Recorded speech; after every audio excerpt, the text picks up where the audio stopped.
Hi friends, ఈరోజు మనం stock transfer order యొక్క పార్ట్ 2 గురించి చెప్పుకోబోతున్నాం. మీకు డిస్ప్లే మీద కనిపిస్తుంది కదా, స్టాక్ ట్రాన్స్ఫర్ యొక్క part 2 steps, end user steps ఏముంటాయంటే క్రియేట్ పర్చేజ్ ఆర్డర్. మనం మొదట ఒక పర్చేజ్ ఆర్డర్ ప్లాంట్ 1 నుంచి ప్లాంట్ 2 ప్లాంట్ 2 నుంచి ప్లాంట్ 1 అలా ఒక స్టాక్ ట్రాన్స్ఫర్ ఆర్డర్ క్రియేట్ చేయాల్సి ఉంటుంది. దానికి టీ కోడ్ వచ్చేసి ME21N. Purchase order create standard purchase order create చేయడానికి టీ కోడ్ ఏదైతే ఉందో ME21 అదే టీ కోడ్ యూజ్ చేసి క్రియేట్ చేయడం జరుగుతుంది. Out bond delivery PNNB T code వచ్చేసి అది ఎలా క్రియేట్ చేస్తారో ప్రాసెస్ కొద్దిసేపట్లో తెలుసుకోబోతున్నాం. PGI అంటే పోస్ట్ గూడ్స్ ఇష్యూ అనమాట. దానికి BL02N టీ కోడ్. బిల్లింగ్ అంటే ఇన్వాయిస్ క్రియేట్ చేద్దామని అంటారు కదా, దానికి BF01. మనం ఇది చేస్తుంది 2 స్టెప్ కాబట్టి GRN చేయాల్సి ఉంటుంది కదా, అది GRN MIG. ఈ స్టెప్స్ పర్చేజ్ ఆర్డర్ లో ఎండ్ యూజర్ యొక్క స్టెప్స్ అనమాట. ఇవి చేయాల్సి ఉంటుంది. ఇప్పుడు కాన్ఫిగరేషన్ కన్సల్టెంట్ యొక్క కాన్ఫిగరేషన్ మొత్తం కంప్లీట్ అయ్యి మనం రియల్ టైమ్ లో ఆపరేషన్ చేసినప్పుడు ఇది ఎండ్ యూజర్ చేసే స్టెప్స్. యాజ్ ఏ కన్సల్టెంట్ మీరు ఎండ్ యూజర్ కి ట్రైనింగ్ ఇవ్వాల్సి ఉంటుంది కాబట్టి మీరు కూడా నేర్చుకోవాల్సిన అవసరం ఉందన్నమాట. SAP లోకి వెళ్లే ముందు నా ఛానల్ ని లైక్ చేయండి, సబ్స్క్రైబ్ చేయండి. ఈ వీడియోస్ ని ఎవరికైతే యూస్ఫుల్ ఉంటుందో వాళ్ళకి షేర్ చేయండి. SAP లోకి వెళ్దాం. పర్చేజ్ ఆర్డర్ క్రియేట్ చేయడానికి కూడా ఏమని చెప్పాను, /n ME21N ఎంటర్ చేయండి. చూడండి ఇక్కడ NB స్టాండర్డ్ అని ఉంది కదా, డాక్యుమెంట్ టైప్. ఇక్కడ వెండార్ అని ఉంది. ఇక్కడ NB డాక్యుమెంట్ టైప్ ఉన్నప్పుడు ఇక్కడ వెండార్ అని ఉంది. మనం కస్టమైజ్ చేసాం కదా యూబీని క్రియేట్ యూజ్ చేసి. ఏమని చేసాం, $YUB అని చేసాం. $YUB.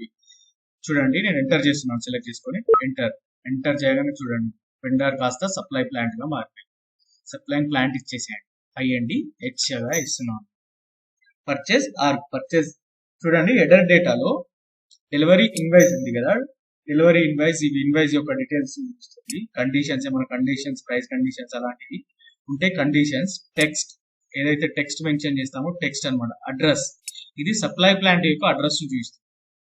హైదరాబాద్ అని చూపిస్తుంది. చూడండి ఇది సప్లై ప్లాంట్ యొక్క అడ్రస్ ని చూపిస్తుంది.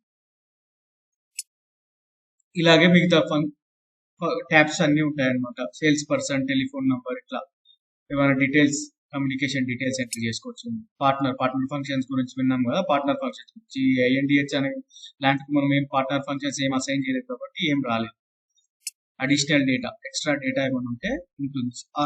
ఆర్గనైజేషన్ డేటా మ్యాండేటరీ ఉంటుంది, మనం స్టేటస్ అంటే పర్చేజ్ ఆర్డర్ క్రియేట్ చేసిన తర్వాత దాని యొక్క స్టేటస్ GRN అయిందా, అది ఏమైంది, పార్షియల్ GRN అయిందా, ఇన్వాయిస్ అయిందా అనేది చూపిస్తుంది అనమాట. పేమెంట్ ప్రాసెసింగ్, ఇక్కడ మనం పేమెంట్స్ ఏం చేయట్లేదు కాబట్టి పేమెంట్ ప్రాసెసింగ్ మనకు ఇక్కడ లేదనమాట. మనకు యాజ్ MM కన్సల్టెంట్ కి ఆర్గనైజేషన్ డేటాతో సంబంధం ఉంటుంది కాబట్టి మనం ఆర్గనైజేషన్ డేటాను చెప్పుకోవడం జరుగుతుంది. పర్చేజ్ ఆర్గ్ అంటే ఏదైతే పర్చేజ్ ఆర్గ్ ఉందో అది ఇచ్చేసేయండి. INDP, ఇక్కడ పర్చేజ్ గ్రూప్ ఏముంది, ING ఉంది. మీరు ప్రాక్టీస్ చేసేటప్పుడు మీ గ్రూప్స్ ఏవైతే ఉంటాయో అవి ఇచ్చేసేయండి. కంపెనీ కోడ్ IND1 ఎంటర్ చేయగానే చూడండి స్టాక్ ట్రాన్స్ఫర్ ఆర్డర్ కు ఐటమ్ కేటగిరీ మ్యాండేటరీ అనుకుందో అని చెప్పాను కదా, ఇక్కడ ఐటమ్ కేటగిరీ ఇక్కడ ఉంది కదా, నేను ఇక్కడ ఏం ఎంట్రీ చేస్తలేదు.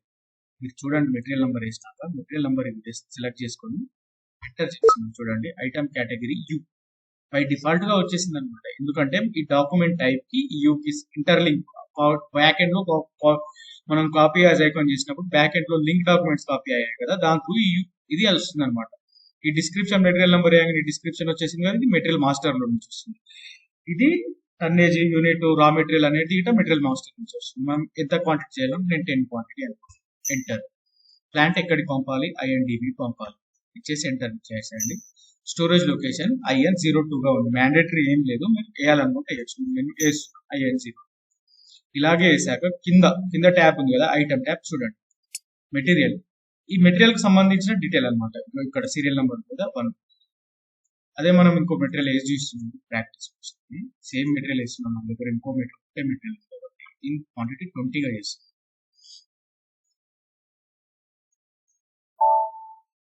చూడండి ఇప్పుడు మెటీరియల్ లోకి వచ్చినప్పుడు మెటీరియల్ 1 ఇలా చూస్తుంది అనమాట. 2, 1 ఇలా చూపిస్తుంది క్వాంటిటీస్. ఇది మెటీరియల్ 1 క్వాంటిటీ మాత్రమే చూపిస్తుంది. చూడండి క్వాంటిటీస్ లో 10 ఉంది కదా, మెటీరియల్ 2 20 ఉంది కదా, మనం మెటీరియల్ 20 మారిపోయింది. అలా అనమాట. క్వాంటిటీ అండ్ వెయిట్, ఈ వెయిట్ మెటీరియల్ మాస్టర్ లో నుంచి కాపీ అవుతాయి బేసిక్ డేటా లో. డెలివరీ షెడ్యూల్, ఎప్పుడైతే డెలివరీ ఇస్తున్నామో అది 23 తారీఖు ఈ రోజు చేస్తున్నాం కాబట్టి ఏదైతే డెలివరీ అయిపోతే అదే వస్తుంది అనమాట. 24 చేస్తే 24గా మారిపోతుంది చూడండి. ఐటమ్ 1 సెలెక్ట్ చేసుకోండి. ఐటమ్ 1 24, ఐటమ్ 2 థర్డ్ అని అలా. డెలివరీలో ఈ ఇంకో టర్మ్స్ ఈ రిమైండర్ 1 రిమైండర్ 2 మనం మెయింటైన్ చేయలేదు కాబట్టి బ్లాంక్ గా చూస్తుంది. టోలరెన్స్ అంటే మనకు మెటీరియల్ మాస్టర్ డేటాలో చూసాం కదా, నేను నోట్స్ కూడా ప్రొవైడ్ చేశాను, అది మీరు చూస్తే మీకు అర్థమవుతుంది. టోలరెన్స్ అంటే మనం చేస్తున్న దానికి కొంచెం ఎక్కువ కానీ తక్కువ కానీ 5% అట్లా మనం ఎక్కువ తక్కువ జిఆర్ఎన్ చేసుకోవడానికి ఆప్షన్ గా ఇచ్చుకోవచ్చు అనమాట. నేను ఇవ్వలేదన్నమాట. స్టాక్ టైప్ అన్రెస్ట్రిక్టెడ్ యూజ్ అని ఇస్తున్నాను, అంటే వాడుకోవచ్చు అని, ఏ రిస్ట్రిక్షన్స్ లేవని. క్వాలిటీ ఇన్స్పెక్షన్ బ్లాక్ ఇలాంటివి సెలెక్ట్ చేసుకున్నాం అనుకోండి, జిఆర్ఎన్ చేయగానే బ్లాక్ లోకి వెళ్తుంది అనమాట స్టాక్. క్వాలిటీ ఇన్స్పెక్షన్ అంటే క్వాలిటీలోకి వెళ్తుంది, తర్వాత క్వాలిటీ రిలీజ్ చేయాల్సిన అవసరం ఉంటుంది అనమాట. నేను ఏ క్వాలిటీ రిస్ట్రిక్షన్స్ దీని ఇక్కడ ఏమి ఇస్తలేదు అనమాట, అందుకని క్వాలిటీ సెలెక్ట్ చేయట్లేదు, అన్రిస్ట్రిక్టెడ్ యూజ్ అనే ఇస్తున్నాను. టెక్స్ట్, ఇది టెక్స్ట్ అనేది మెటీరియల్ లెవెల్లో వస్తుంది. హ్యాండిల్ కేర్ అనేది మనకి మెటీరియల్ మాస్టర్ డేటా నుంచి కాపీ అయింది. ఇక్కడ డెలివరీ అడ్రస్ లో చూడండి, అక్కడ అడ్రస్ లో ప్లాంట్ హెడర్ లో ప్లాంట్ 1 సప్లైయింగ్ ప్లాంట్ డీటెయిల్స్ చూపిస్తుంది కదా, ఇక్కడ డెలివరీలో రిసీవింగ్ ప్లాంట్ యొక్క డీటెయిల్స్ చూపిస్తుంది అనమాట. ఇక్కడ అడ్రస్ డీటెయిల్స్ క్లిక్ చేస్తే డీటెయిల్ గా చూపిస్తుంది. అలాగే షిప్పింగ్ అనే ట్యాబ్ ఉంది కదా, షిప్పింగ్ అనే ట్యాబ్ చాలా ఇంపార్టెంట్ ట్యాబ్ ఉంది. డెలివరీ టైప్ మనం STOకి ఏం చెప్పాను, ఇంటర్నల్ అయితే NL అని చేసాం. NL supplying plant INDHM supplying plant. Priority delivery priority 1 గా ఇచ్చాం కదా, అక్కడ కస్టమర్ క్రియేట్ చేసినప్పుడు చేసి డమ్మి కస్టమర్ క్రియేట్ చేసి అసైన్ చేసాం కదా, 1 వేసాం అక్కడ అదనమాట. Shipping code as soon as possible అని ఇచ్చాం. లోడింగ్ గ్రూప్ 0001 ఇచ్చాం. ట్రాన్స్పోర్టేషన్ గ్రూప్ 0001 అని ఇచ్చాం. ఇవన్నీ మెటీరియల్ డేటా నుంచి, కస్టమర్ డేటా నుంచి, వెండర్ మాస్టర్ డేటా నుంచి, ఇలా బ్యాకప్ లో మనం ఏదైతే డేటా ఇచ్చినామో అది మెయింటైన్ అవుతుంది అనమాట. ఇక్కడ చూడండి, కస్టమర్ నంబర్ ఒక డమ్మి కస్టమర్ బెంగళూరు క్రియేట్ చేసి అసైన్ చేశాం కదా, అదనమాట. ఆ నంబర్ గిట్ట ఇక్కడ వచ్చేసింది. ఇది రిటైల్ అలాంటివి ఉంటాయన్నమాట. రిటైల్, నాన్ రిటైల్ ఇది అంత ఇంపార్టెంట్ కాదు యాజ్ MM కన్సల్టెంట్ గా మీకు. ఇది ఇప్పుడు చెక్ చేద్దాం. మనం 2 చేసాం కదా, నాకు వద్దు ఒకటే అనుకుంటే ఒక దాన్ని డిలీట్ చేయండి. సెలెక్ట్ చేసి ఇక్కడ డిలీట్ ఆప్షన్ ఉంది కదా, డిలీట్ మీద క్లిక్ చేస్తే డిలీట్ అయిపోతుంది. ఇదనమాట. ఏమైనా బ్యాచ్ కావాలనుకుంటే బ్యాచ్ చేసుకోవచ్చు, కానీ నేను ఇది రా మెటీరియల్ కదా, బ్యాచ్ మేనేజ్మెంట్ చేయలేదు కాబట్టి నేను బ్యాచ్ ఎంటర్ చేయడం లేదనమాట. బ్యాచ్ మేనేజ్మెంట్ చేస్తే బ్యాచ్ చేయాల్సి ఉంటుంది, లేకపోతే ఆటో బ్యాచ్ క్రియేట్ అయిపోతుంది. ఇక్కడ పర్చేజ్ అని ఉంది కదా, ఏమన్నా మనం through purchase order through reference create చేస్తే STO కూడా త్రూ రిఫరెన్స్ క్రియేట్ చేయొచ్చు. పర్చేజ్ ఆర్డర్ రిక్వెస్టేషన్ ఇట్లా RFQ ఇలాంటివి చేయొచ్చు అనమాట. ఇక్కడ ఇది ఉంది కదా ఫ్రీ అని, ఏదైనా ఫ్రీ SKU ఉంది అనుకోండి, ఇక్కడ టిక్ పెడితే అది ఫ్రీ సిస్టమ్ అనేది ఫ్రీగా కన్సిడర్ చేస్తుంది అనమాట. ఇక్కడ ఫ్రీ ఉంది కదా, ఫ్రీ ఉంది, దానికంటే ఫ్రీ అంటే మనం ఫ్రీ డెలివరీ ఇస్తున్నాం అలా అనమాట. ఇప్పుడు చెక్ చేయండి, చెక్ ఏం ఎర్రర్స్ రాలేదు. సేవ్ చేసేసేయండి. సేవ్ పర్చేజ్ ఆర్డర్ నంబర్ వస్తుంది, కాపీ చేసుకొని ఒక ఎక్సెల్ షీట్ లో పేస్ట్ చేసుకోండి. మీరు యాప్ కొత్తగా వచ్చేస్తున్నారు కాబట్టి ఇక్కడే ఎక్సెల్ షీట్ లో పేస్ట్ చేసేస్తున్నారు. ఇప్పుడు తర్వాత టీ కోడ్ ఏముంది, డెలివరీ అవుట్బౌండ్ డెలివరీ మనం క్రియేట్ చేయాలి. టీ కోడ్ ఏముంది, VN10B/VN10B ఎంటర్. షిప్పింగ్ పాయింట్ నేను ఏమి ఇవ్వట్లేదు. షిప్పింగ్ పాయింట్ అంటే మనం ఎక్కడి నుంచి అయితే ప్లాంట్ సప్లై చేస్తున్నామో అది, కానీ షిప్పింగ్ SD కన్సల్టెంట్ క్రియేట్ చేస్తాడు, ఒక 4 డిజిట్స్ కోడ్ ఉంటుంది. మనం SD కన్సల్టెంట్ ఏం లేరు కాబట్టి మనం ఏం క్రియేట్ చేయలేదు కాబట్టి నేను ఏం వేయట్లేదు అనమాట. ఇది పర్చేసింగ్ ఆర్డర్ ట్యాబ్ మీద క్లిక్ చేసి ఇక్కడ పర్చేజ్ ఆర్డర్ నెంబర్ వేసి ఎగ్జిక్యూట్ చేస్తున్నాను. అంటే ఈ డేట్ గిట్ట రెడీ చేస్తున్నాను, చేసి ఎగ్జిక్యూట్ చేస్తున్నాను.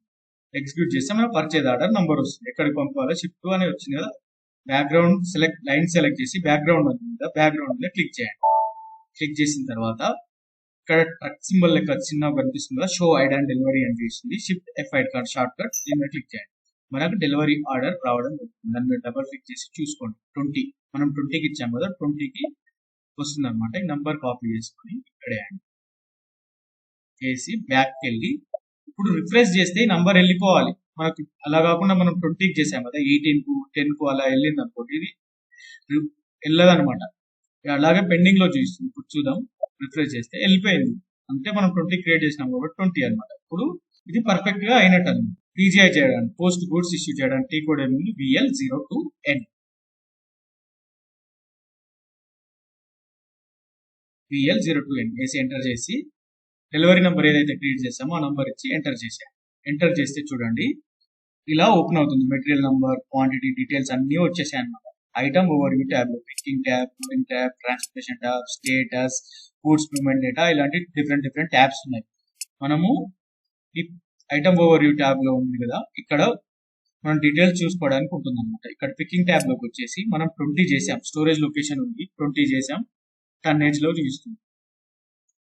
స్టోరేజ్ లొకేషన్ IN02 గా ఇచ్చేస్తున్నాం. Raw material storage location. Delivery మనం డెలివరీ 10 కి ఇస్తున్నామా 20 కి ఇస్తున్నామా అలా చేసుకోవచ్చు అనమాట.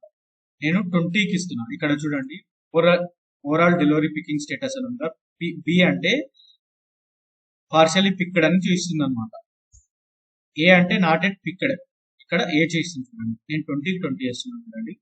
ఫుల్లీ కంప్లీట్ అనేది చూస్తుంది. దీనికి బ్యాచ్ మేనేజ్మెంట్ లేదు కాబట్టి నేను బ్యాచ్ చేయట్లేదు. ఒకవేళ మీకు మెటీరియల్ కి బ్యాచ్ మేనేజ్మెంట్ ఉంటే బ్యాచ్ వేయాల్సి ఉంటుంది. ఇక్కడ బ్యాచ్ అనేది మ్యాండేటరీ ఉంటుంది. ఇప్పుడు మీరు బ్యాచ్ మేనేజ్మెంట్ మెటీరియల్ డేటాలో మెయింటైన్ చేస్తారు. నేను బ్యాచ్ మేనేజ్మెంట్ మెటీరియల్ డేటాలో మెయింటైన్ చేయాలి కాబట్టి నాకు ఇక్కడ మ్యాండేటరీ లేదు. చేశాక ఇక్కడ పీజీఐ అని ఉంది కదా, పీజీఐ మీద క్లిక్ చేయండి. పోస్ట్ గూడ్స్ ఇష్యూ ఏమని చూపిస్తుంది? మెటీరియల్ 20 టన్స్ స్టాక్ లేదని చూపిస్తుంది. నా దగ్గర స్టాక్ ఎంత ఉందో అంతే నేను చేయగలుగుతాను. ఇక్కడ టన్స్ లో వచ్చింది కదా, అన్ని టన్స్ స్టాక్ లేదని చూపిస్తుంది నాకు. నేను ఒకసారి స్టాక్ చెక్ చేసుకోవడానికి టీ కోడ్ ఏమవుతుందంటే /NMMB చేసేసి కొత్త విండో ఓపెన్ చేసి /NMMB ప్లాంట్ ఏ నుండి INDH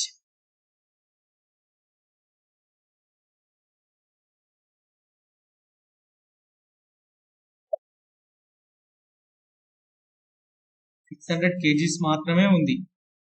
అంటే 1 టన్ కిడా లేదు నా దగ్గర.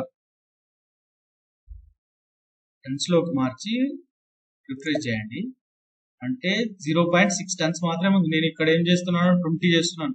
చేయలేను కదా నేను. అప్పుడు అలాంటప్పుడు నేను ఏం చేస్తానంటే దీన్ని డెలివరీ ఉంది కదా 0.6 గా చేస్తున్నాను. డెలివరీ కూడా 0.6 గా చేస్తున్నాను.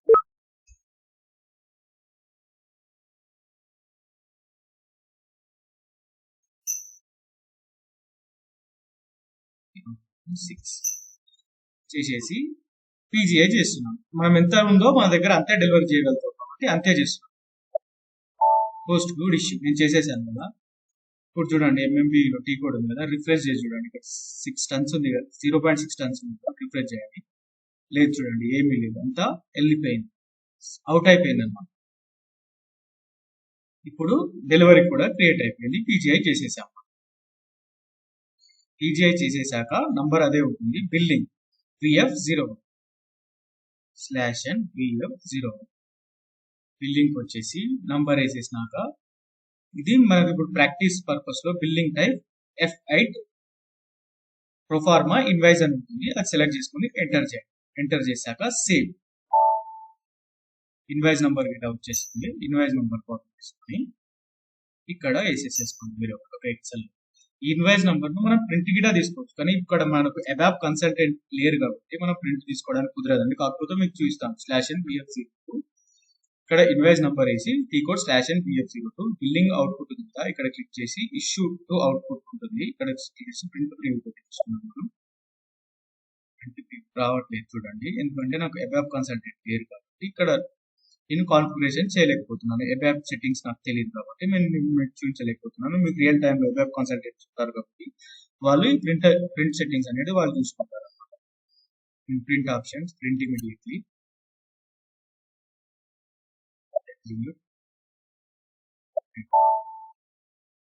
Output could not be issued అని వస్తుంది అన్నమాట. నా దగ్గర సెట్టింగ్స్ లేవు కాబట్టి ఇది వదిలేసేయండి. GRN ఎలా చేయాలో చూద్దాం.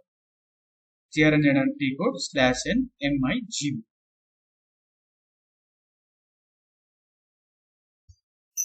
టీ కోడ్ ఇచ్చేసాక మనం లాస్ట్ క్లాస్ లో ఏం చేసుకుంటున్నాం? Goods receipt. ఎందుకంటే మనం తీసుకుంటున్నాం కాబట్టి దేంట్లో ఈవెంట్ టైప్ లో goods receipt. Reference document type లో ఏం చేసాము, ఇంతకుముందు పర్చేజ్ ఆర్డర్ చేసాం. ఎందుకంటే ఇప్పుడు పర్చేజ్ ఆర్డర్ ఉంది. ఇప్పుడు మనకు అవుట్ బౌండ్ డెలివరీ ఉంది. అవుట్ బౌండ్ డెలివరీ ఇస్తున్నాం. అవుట్ బౌండ్ డెలివరీ ఇచ్చేసి అవుట్ బౌండ్ డెలివరీ నెంబర్ ఇవ్వాలి. మనకు ఇక్కడ పర్చేజ్ ఆర్డర్ నెంబర్ ఉంది, డెలివరీ నెంబర్ ఉంది, ఇన్వాయిస్ నెంబర్ ఉంది. మనం ఈ నెంబర్ త్రూ మాత్రమే జిఆర్ఎన్ చేయగలుగుతాం స్టాక్ ట్రాన్స్ఫర్ ప్రాసెస్ లో. పిఓ నెంబర్ త్రూ జిఆర్ఎన్ చేస్తా అంటే కాదు. చూడండి, పిఓ నెంబర్ కదా, పర్చేజ్ ఆర్డర్ సెలెక్ట్ చేస్తున్నాం. సెలెక్ట్ చేసి ఎంటర్ చేస్తున్నాం. తీసుకోదు, ఎందుకంటే ఇది స్టాక్ ట్రాన్స్ఫర్ కాబట్టి. నేను పర్చేజ్ ఆర్డర్ త్రూ జిఆర్ఎన్ చేస్తా అంటే కుదరదు. డెలివరీ ఆర్డర్ త్రూనే చేయాల్సి ఉంటుంది అనమాట. డెలివరీ ఆర్డర్ నంబర్ కాపీ చేసి ఎంటర్ చేసేయండి. 6 టన్స్ కి 0.6 టన్స్ కి వచ్చేసింది అనమాట. ఇక్కడ బిల్లింగ్, ఆఫ్ లోడింగ్ అన్న డీటెయిల్స్ ఉంటే ఎంటర్ చేసుకోవచ్చు అని చెప్పారు కదా, ఎంటర్ చేసుకోవచ్చు. ఇక్కడ మెటీరియల్ ట్యాబ్ లో మెటీరియల్ డీటెయిల్స్ వస్తుంది. క్వాంటిటీ ట్యాబ్ లో క్వాంటిటీ వచ్చింది. ఇక్కడ ఓకే చేసుకోవచ్చు. ఎయిర్ ట్యాబ్ లో ఎక్కడికనేది చూస్తుంది. ఇక్కడ రా మెటీరియల్ అక్కడ పర్చేజ్ ఆర్డర్ చేసినప్పుడు వేసాను కాబట్టి ఇక్కడ బై డిఫాల్ట్ గా కాపీ అయింది. గూడ్స్ రిసిప్ట్ అంటే ఎవరు రిసీవ్ చేసుకుంటున్నారు, అన్లోడింగ్ పాయింట్ ఇవన్నీ చెప్పుకున్నాం కదా, ఇలా ఎంటర్ చేసుకోవచ్చు. పర్చేజ్ ఆర్డర్ డేటాలో పర్చేజ్ ఆర్డర్ సంబంధించిన డీటెయిల్ 402 అని చూస్తుంది. మనం క్రియేట్ చేసిన నంబర్ అదేనా, 40. ఓకే. పార్ట్నర్ ఫంక్షన్స్ లో పార్ట్నర్ ఫంక్షన్ చూపిస్తానని చెప్పాను కదా, అది వెయిట్ సంబంధించిన డీటెయిల్స్ చూపిస్తాను. ఇక్కడ ఏం డీటెయిల్ కాబట్టి ఏం చూస్తాను. ఇప్పుడు చెక్ మీద క్లిక్ చేయండి. పోస్ట్ జిఆర్ఎన్ నంబర్ వచ్చేసి 1854. ఇదండి స్టాక్ ట్రాన్స్ఫర్ ఆర్డర్ చేసే విధానం. ఈ ప్రాసెస్ మీకు అర్థమైందని అనుకుంటున్నాను. ఈ ప్రాసెస్ అర్థమైతే నాకు ఛానల్ లైక్ చేయండి, షేర్ చేయండి, సబ్స్క్రైబ్ చేయండి ఫ్రెండ్స్. ఈ ట్రాన్సాక్షన్ డీటెయిల్స్ ఎలా ఉంటాయి, మూమెంట్స్ టైప్ ఎలా ఉంటాయో నేను మీకు చూపించబోతున్నాను. /MB51 T code movements type check చేసుకోవడానికి మెటీరియల్ నంబర్ ఇచ్చాను. IND మన 2 ప్లాన్స్ ఇచ్చేసాం. INDH, INDB 2 ప్లాన్స్ ఇచ్చేసాను.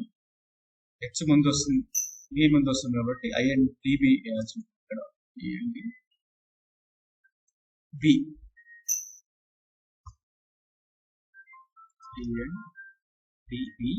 అండ్ INDH వేసేసి ఎగ్జిక్యూట్ చేయండి.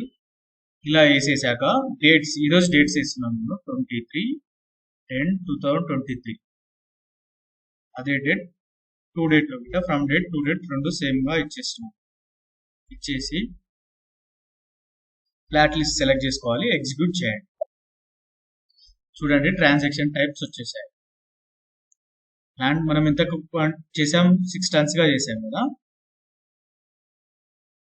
చూడండి 641 INDB ఇన్ ట్రాన్సిట్ లో చూస్తుంది. ఇన్ ట్రాన్సిట్ మెటీరియల్ అనమాట ఇది. INDH 641 INDH నుంచి మనం పర్చేజ్ ఆర్డర్ త్రూ క్రియేట్ చేసిన